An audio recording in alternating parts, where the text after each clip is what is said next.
Well, howdy there, Internet people. It's Bo again. So, today we are going to talk about the possible, presumptive, maybe continued Speaker of the House, Kevin McCarthy. McCarthy has engaged in a lot of political theater since the election, promising a whole lot of stuff. From investigations that nobody cares about to the removal of members of Congress from committees. That is kind of the latest one at time of filming. I'm sure there will be more.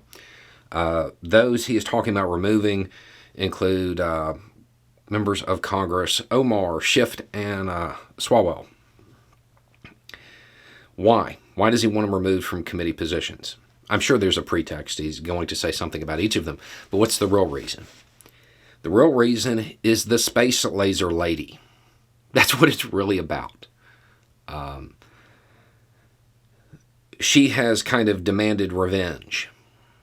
The Speaker of the House is beholden to the space laser lady.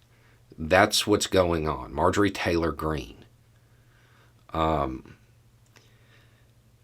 What it really demonstrates more than anything is that the Republican Party is fractured and the Speaker doesn't have any power. I know that doesn't make sense because he's talking about removing people from committees and all of this stuff. He doesn't have any power within his own party, within his own section of Congress. Because of that, in order to forge an alliance to maintain the position of Speaker of the House, he kind of has to do what everybody says. So rather than being the most powerful member in the House, he becomes the errand boy for those that have absolutely no chance of succeeding on the national stage, which should not be the position the Speaker's in. But that's the position that McCarthy finds himself in. That's why you're getting these declarations about an investigation into Biden's kid and all of this stuff.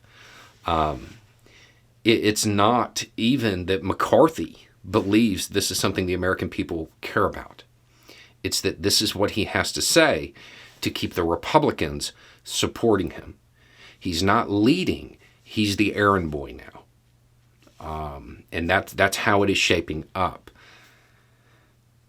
Given the belief within the Republican Party now that retweets and shares and likes on social media actually amount to a good representation of how America feels, they believe that, so they're going to act like that. The thing is, nobody cares about this stuff other than their most extreme base.